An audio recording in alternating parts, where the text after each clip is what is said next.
Welcome to News Briefs. Well, we're starting today in Washington, D.C. It seems President Donald Trump had a somewhat eventful dinner last night, right? Yes, quite eventful. He was dining near the White House with secretaries, and well, he was met with boos, shouts of "Free Palestine." Yeah. Yeah, an ugly moment. Wow. And do we know who they were? The protesters? Yes, it seems activists from the group Code Pink found out the president was going to be there. They actually booked a table, as if nothing was wrong. Oh, I see. So they were inside? Uh-huh. And once inside, well, they pulled out Palestinian flags, started to confront him directly. The Secret Service had to step in, of course. How chaotic. And what about the restaurant now? The restaurant. It's a national chain, and yeah, it's having some trouble on social media now. It's getting quite a bit of criticism. And this was just when the president was saying he was going there partly to show that D.C. was safer, free from crime. Kind of paradoxical, isn't it? Yes, exactly. Oh. Huh. And, well, speaking of government actions, the immigration issue remains very, very active. The DHS, the Department of Homeland Security, just gave new powers to USCIS, that's the Citizenship and Immigration Service. This starts in October. New powers? Like what sort of powers? Well, they'll be able to carry weapons, make arrests, and this is important, or rapid deportations, expedited ones. Meaning without going through an immigration judge. That's right, without going through a judge directly. So a big change. Wow, okay. That is a big change. But this adds to that Supreme Court ruling in Los Angeles, too, right? Precisely. Yeah. The court lifted restrictions on raids, so now federal agents could potentially base operations on things like appearance, language, even type of work. Complicated stuff. It is. It was a 6-3 decision. And Justice Sotomayor, while she strongly warned in her dissent, she actually said this could lead to detaining people just for, quote, looking Latino. Tremendous. And what did the local authorities say in California? Governor Newsom and Mayor Bass of Los Angeles, they both condemned the ruling. They're talking about discrimination. The White House says no. They insist they will not use racial profiling. Right. And Sotomayor, she's actually promoting a book right now, interestingly. Oh, is she? Yeah. And she took the opportunity to say that one should always read both parts of rulings, the majority and the dissents, especially now that the court is so divided, she says. Makes sense. Good advice. Meanwhile, in Chicago, ICE's Operation Midway Blitz, that's still going on. Yes, that continues. Right. They say it's targeted against immigrants with criminal records. But, well, it's generating a lot of attention, protests. Governor Pritzker criticized it pretty strongly. And are there arrests happening? Testimonies coming out? Yes. We are hearing some tough stories already from families affected by this. And the controversy also continues with this app, right? The CBP One app for self-deportation. Yes, there are complaints surfacing. There's this case of a Venezuelan man, right, who apparently left 2 months ago with his wife. They were waiting for the $5,000 they were promised. And still nothing. And still nothing, apparently. DHS says, tens of thousands have used the app, but you see, they don't give really concrete numbers. And NBC Notes some time ago said that in the first few weeks, it was little more than maybe 350 people. Big difference there. Yeah, quite a gap. Also, just today, the TPS for Venezuela, the one from 2021 that was canceled. Effective today, yes. That joins Honduras and Nicaragua, which ended on the 8th. Before that was Nepal. Syria is coming up soon. Hades continues, but only because of a judicial order. And on top of all that, now they're charging to apply for asylum. Yes. $25 just to apply. And $100 per year to maintain the case. It used to be free. And, well, there's talk of a new offensive, maybe called Patrick 2.0. People even saw tanks near the border with Mexico. Wow. And at the state level, there are movements too, right? Florida, for instance. Yes. In Florida, laws are already in effect that make it harder, much harder, to get driver's licenses or even go to university for undocumented immigrants. And at the federal level, well, the Dignity Act bill, that's still under debate. And what happened in Georgia? That sounded pretty intense, too. Very tough, yeah. 475 workers arrested at a Hyundai battery plant. Over 300 were Koreans, the rest Latinos. Then what happened with the Koreans specifically? It seems South Korea has already arranged with the United States for them to be released, but, yeah, well, they'll probably end up self-deporting anyway. Okay. Changing the subject slightly, but staying with legal news, these raids linked to La Luz del Mundo. Yes, that was in Los Angeles. Properties linked to the church were raided, and new federal charges were announced against the leader, Nason Joaquin Garcia. He's already in prison, right? He is. So, more charges. Why? Racketeering and human trafficking. And the really new thing is that among the accused now are his own mother and a nephew. Complex, very complex. Yes, they took documentation, computers, the usual. And then in Seattle, this story is concerning. A 13-year-old boy. Yes, incredible. The SWAT team found 23 firearms in his house. Tactical rifles, unsecured pistols. Just, wow. 23. Wow. And why? What happened? He's accused of making death threats on social media. He's pleaded not guilty, but still. 23 weapons in a 13-year-old's house. That is a lot. A lot. Okay, returning to President Trump for a moment. The Epstein note. Ah, yes. He denied that the note published by the Wall Street Journal is authentic. He says it's definitely not his signature, not his language at all. Okay, and what did he do about it? He sued the newspaper for $10 billion. $10 billion. For defamation, presumably. And the newspaper. The newspaper is standing firm. They say they defend their reporting, so we'll have to see how that continues. Right. Meanwhile, Trump's approval rating, not at its best. No, not really. A recent poll marked it at 57% approval. And his Secretary of Health, Robert Kennedy Jr., he received criticism from both parties in the Senate just now. Why was that? Well, because of his stance on vaccines, which has always been controversial, right? And also for the cuts he's proposing to Medicaid. Okay. Moving to international news now. Poland shot down Russian drones. Yes, drones that apparently crossed the border from Ukraine during a Russian attack over there. It's actually the first time something quite like this has happened. A serious incident between a NATO country and Russia in this context. Wow. Okay. On the other hand, the United States views Spain's sanction of Israel with concern. Yes, concern is how they described it. And tensions also rose a bit with Venezuela. Oh, what happened there? Venezuelan military planes apparently overflew a U.S. Navy ship. Washington responded by sending fighter jets to Puerto Rico. And President Trump said they could shoot down Venezuelan planes if they pose a threat. Strong words. Okay. And in royal news, anything there? Confirmed. A state visit by President Trump and the First Lady to the United Kingdom, September 17th and 18th. They'll be received by King Charles and Camilla in Windsor. All right. And just quickly closing out politics. Uncertainty in Nepal. Prime Minister resigned. Yes, due to protests against corruption there. There are actually military personnel in Kathmandu now. Okay. And in Cuba.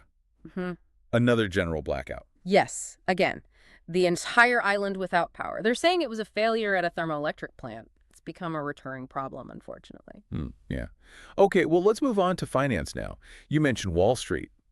Yeah. Came from records yesterday. Yeah, that's right. Tuesday closed at historic highs. The expectation is, well, it's almost total that the Federal Reserve will cut interest rates probably 0.25% this month. And how did it open today, Wednesday? Today, rather mixed. The Dow Jones down a little bit. S&P 500 and NASDAQ showing slight gains. Seems kind of quiet, waiting. And wholesale inflation data came out today too, right? Exactly. And it actually decelerated in August. It rose 2.6% year on year, but it fell 0.1% compared to July. So that kind of reinforces the idea that the Fed has room to cut rates. Right, gives them more breathing room. Yeah. Yes. So now the focus shifts. Producer prices coming out today and especially tomorrow. Consumer prices, the CPI. That's the really key data point everyone's watching. But hang on, there was an important employment revision too, wasn't there? Yes. Now that was a bit of a cold shower, actually. It turned out that 911,000 fewer jobs were created than had been previously reported between April 2024 and March 2025. Almost 1 million fewer jobs. Wow. Yes, a very large adjustment. It definitely raises some doubts about just how strong the labor market really is. Yeah, no kidding. And between Trump and the Fed, there was also a court ruling. Oh, yeah. Yes, a federal judge blocked, at least temporarily, Trump's attempt to remove Lisa Cook, who's a Fed governor. The judge defended the independence of the central bank. Interesting timing, just as someone from the White House is nominated for the Fed. Right, exactly. Just approved in committee was the nomination of Stephen Barron, who is Trump's advisor for the Fed board. And there's some controversy because apparently he wants to remain in the White House at the same time. That sounds unusual. And the debt keeps climbing, I assume? Ugh.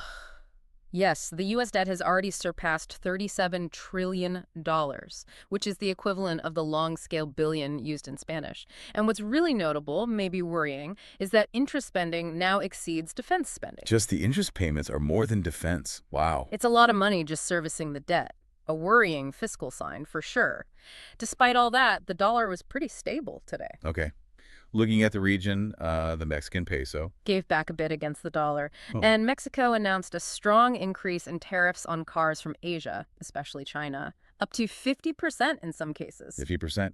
Strong protectionist measure indeed. Yes. On the other hand, Argentine stocks listed on Wall Street rose quite well, up to 7% in some cases, due to IMF support for their economic plan. Okay. And a curious fact, you mentioned the price of lumber. Yes, it fell 24%. Some analysts watch that, they see it as a potential leading indicator. It could signal an economic slowdown, or at least a slowdown in construction, something to keep an eye on. Interesting. Okay, moving to health and science. This budget law was approved. The one big, beautiful bill. Yes. And what does it imply? Well, it includes some large federal cuts, over $550 million cut from public health and pandemic preparedness programs. But the really strong part, the biggest impact, is the projected cut to Medicaid. How much are we talking about? $1 trillion over 10 years. And again, that trillion is the equivalent of the long-scale billion used in Spanish. And it also includes historic cuts to Medicare as well. $1 trillion to Medicaid. Ah, that's just so much. Are there effects already being seen? Yes, they are already being seen. In Texas, for example, some community clinics that provided free care have had to close. The impact is expected to be really significant in several states, especially hitting low-income people the hardest. Wow. And there's also an alert about child vaccination levels? Yes, from Johns Hopkins, a very worrying post-pandemic drop in key childhood vaccines. Things like measles, polio, tetanus. Oh, how messy that is. That's not good. No, a school nurse actually made a public call for trusting science and eliminating non-medical exemptions for vaccines. But in Florida, they seem to be going the other way, right? It's curious, yes. Florida announced that it's actually relaxing some school vaccination requirements, specifically for hepatitis B, chickenpox, pneumococcus, and HIV. They did clarify that others like polio or measles remain mandatory, though. Okay. There were also air quality alerts. Yes, in Texas and Washington state, for ozone and particles, partly due to wildfire smoke drifting in. The recommendation, as usual, is to limit outdoor activity when alerts are high. Right. And the FDA is getting stricter with drug advertising. Yes, they announced reforms aimed at curbing misleading advertising. Apparently, they've sent thousands of warning letters already and are using artificial intelligence to monitor ads that might downplay risks. Good. And Selena Gomez, she shared something about her health. Yes, she revealed she has arthritis due to her lupus. She said it affects her hands, and that she even thought about it when designing her cosmetic packaging, making it easier to open. She shared this while, continuing to receive comments about her physique online. Poor thing. Yeah, that's tough. Well, and to close out this section, life on Mars. Almost. Almost. NASA says the Perseverance rover might have found traces of life. Biosignatures, that's the term they're using. Signs that are compatible with ancient life having existed there. Wow. Okay. But is it confirmed? No, not yet. Nah. To confirm it 100%, those samples need to be brought back to Earth for analysis. Yeah. And precisely that sample return mission. Well, it could face budget cuts, so we'll have to wait and see on that one. Always the budget cuts. Okay. All right, let's jump over to technology. Big Apple event yesterday, the Huawei dropping event, they called it. The protagonist seemed to be the iPhone 17R, right? Ultra thin. Yes, incredibly thin, 5.6 millimeters. Impressive. So thin, in fact, that it no longer has a physical SIM card slot. It's eSIM only, worldwide. Right. No physical SIM. But that must affect the battery life, surely. Exactly. Thinner phone, smaller battery. So Apple's basically saying you need an external MagSafe battery pack sold separately, obviously, to get what they consider good autonomy out of it. Ah, okay. Sold separately. And the other models they presented? They presented the entire 17 line. The standard iPhone 17 has a slightly larger screen, now 6.3 inches, and then there's the Pro and Pro Max. What's new with the Pro models? They have a new black titanium finish, a triple 48-megapixel camera system, supposedly better cooling. They all run on the new A19 chip, but the Pro and Pro Max get the A19 Pro variant, which is more powerful and has more focus on artificial intelligence features. Okay. And prices and dates? Pre-orders start this Friday the 12th, and they go on sale September 19th. The base iPhone 17 starts at $999. And there were new Apple Watches, too. Yes, the Apple Watch Series 11 and the Ultra 3, they're boasting more battery life, claiming up to 42 hours for the Ultra 3. That model also adds satellite connectivity, and both new watches include a blood pressure sensor. A blood pressure sensor? Yeah.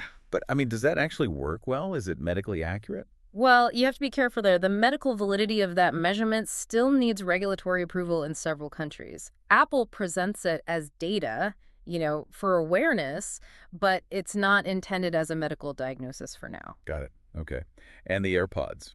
Any updates there? The AirPods Pro got an update. They feature live, almost instant translation capabilities now, a new H3 chip, and this is a bit odd, a heart rate sensor built into the headphones themselves. A heart rate sensor in your earbuds. Yeah. Huh. Curious. And all this with Trump's tariffs still in place. Yes, that definitely hits Apple. They estimate the tariffs will cost them more than $1 billion this quarter alone. Yeah. It seems pretty clear they're trying to maintain the base prices, but they're charging more for higher memory configurations, likely to offset some of that cost. Right. They must have some strategy to manage that. Oh, and one small technical detail people noticed. The optical zoom on the new iPhone 17 Pro Max actually dropped from 5x down to 4x compared to the previous Pro Max model. Little adjustment there. Interesting. Okay, let's get into sports quickly. Formula One, Verstappen won in Monza. Yes, on Sunday, Max Verstappen took the win for Red Bull. The podium was completed by the two McLarens, Lando Norris second, Oscar Piastri third. And how does that leave the championship standings? Piastri actually remains the leader, followed by his teammate Norris, with Verstappen now in third. McLaren dominates the Constructors' Championship at the moment. Okay. Moving to the NFL, Week 1 is now complete. Yes, Week 1 is in the books. Several interesting results. The Eagles beat the Cowboys. The Chargers pulled off a surprise win against the Chiefs down in Brazil. Right, the Brazil game. And Rodgers' debut with the Steelers. Dream debut for him, 4 touchdowns against his old team, the Jets. There was also a notable Bills comeback win against the Ravens, and the Vikings got a victory on Monday night. All right. And the South American qualifiers for the 2026 World Cup also finished up. Yes, they did. The teams directly qualified are Argentina, Ecuador, Colombia, Uruguay, Brazil, and Paraguay. And the playoff spot. Who got the playoff spot? Bolivia was the surprise. They go to the Intercontinental Playoff, which is scheduled for March 2026 and will actually be played in Mexico. Venezuela was eliminated right at the end, unfortunately for them. And are World Cup tickets already on sale? Yes, a pre-sale started and runs until the 19th. Demand is reportedly very high. There have been some problems with the website, apparently, and you can only use a Visa card for this phase. Oh, and a colorful detail. The Mexican artist known as Comanche created the official posters for the host cities in Mexico. Cool. Okay, and let's close with entertainment. Sunday night was the VMAs. Yes, the Video Music Awards. The big winner seemed to be Lady Gaga. She took home 4 awards, including Artist of the Year. Ariana Grande won Video of the Year, and Ricky Martin received the first ever Latin Icon Award. Nice. And today, the Latin Billboard nominations came out. They did, and Bad Bunny just broke everything. 27 nominations. That's an absolute record. He's followed by Forza Regida with 15 nominations and Rauw Alejandro with 14. The awards gala itself is on October 23rd. Wow, 27 nominations. Okay. Yep. And this coming Sunday are the Emmy Awards. That's right, the 77th Primetime Emmy Awards. HBO Max leads the pack with 142 nominations overall. Series like The White Lotus and The Penguin are among the most nominated shows. Lots to watch. Any movie and streaming premieres to mention. Yes, today Los Muertos arrives in theaters, and The Girlfriend premieres on Prime Video. Last week saw the release of The Conjuring, The Last Rite, and also Spike Lee's new film on Apple TV+. Coming up soon are things like Eddington and the new Demon Slayer movie. Okay. And Rosalia is trending. Yes, she's the face of Calvin Klein's new lingerie campaign. Those photos are getting a lot of attention. All right. And finally, we close today with a strange incident at the Port of Long Beach. Yeah, a bit weird. Apparently some containers fell into the sea from a cargo ship there. Operations had to stop for a while to deal with it. Fortunately, reports say there were no injuries. Okay, containers in the water. Glad no one's hurt. Well, that brings us to the end of this brief. A lot covered today. Indeed. Until next time.